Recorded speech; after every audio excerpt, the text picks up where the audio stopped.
หรับติดดาวโปรโมชั่นครั้งนี้นะคะคนรักทองคนรักเพชรพลาดไม่ได้เลยนะคะเพราะว่าวันนี้นี่เลยค่ะดูตรงนี้นะคะแก้มปูนำมาฝากกันค่ะสำหรับแหวนตัวเรือนทองคำประดับด้วยเพชรธรรมชาตินะคะถ้าอยากรู้ว่าความพิเศษของโปรโมชั่นนะคะเป็นอย่างไร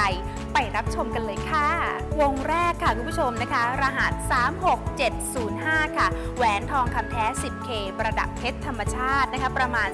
0.22 กรัตเป็นแหวนสไตล์ยูนิเซ็กค่ะใส่ได้ทั้งคุณสุภาพสตรีและก็คุณสุภาพบุรุษเลยค่ะราคาพิเศษมากค่ะเพียงวงละ 7,900 บาทเท่านั้นเองนะคะจากปกตินี่ 19,900 บาทเลยนะคะเนี่ยนะคะวงที่2ต่อเลยค่ะคุณผู้ชมรหัส36706ค่ะแหวนทองคำแท้ 10K ประดับเพชรธรรมชาติน้ำหนักประมาณ 0.13 กรัตค่ะแหวนออกแบบมาให้ท่านผู้ชมสามารถสวมใส่ติดนิ้วได้ตลอดเวลาเลยค่ะ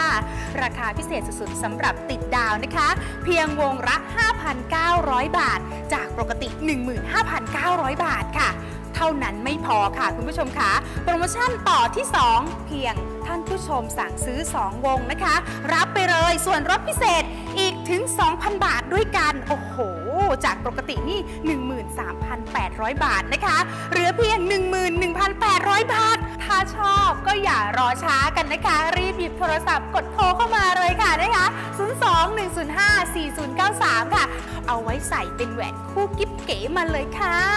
เป็นยังไงกันบ้างคะสำหรับแหวน2วงนี้นะคะต้องบอกว่าถูกออกแบบมาในสไตล์ที่เรียบหรูและก็ดูดีค่ะนะคะช่วยเสริมสร้างความสง่างามให้กับผู้ที่สวมใส่เป็นอย่างมากเลยค่ะนะคะซึ่งยังไงเนี่ยเดี๋ยวเราไปทวนโปรโมชั่นกันอีกรอบหนึ่งดีกว่าค่ะวงแรกแหวนทองคำแท้ 10K ประดับเพชรธรรมชาติน้ำหนักประมาณ 0.22 กรัตนะคะราคาพิเศษเพียงวงละ 7,900 บาทเท่านั้นค่ะจากปกติ 19,900 บาทนะคะวงที่2ค่ะตัวเรือนทองคำแท้ 10K เช่นกันนะคะประดับเพชรธรรมชาติน้ำหนักประมาณ 0.13 กรัตค่ะเพียงวงละ 5,900 บาทจากปกติ 15,900 บาทนะคะโปรโมชั่นต่อที่2เพียงสั่งซื้อ2วงนะคะจากปกตินี่ 13,800 บาทนะคะเหลือเพียง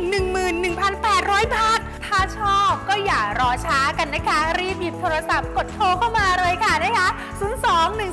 02-105-4093ค่ะเอาไว้ใส่เป็นแหวนคู่กิ๊บเก๋มาเลยค่ะติดดาวไปแล้วนะคะบ๊ายบายค่ะ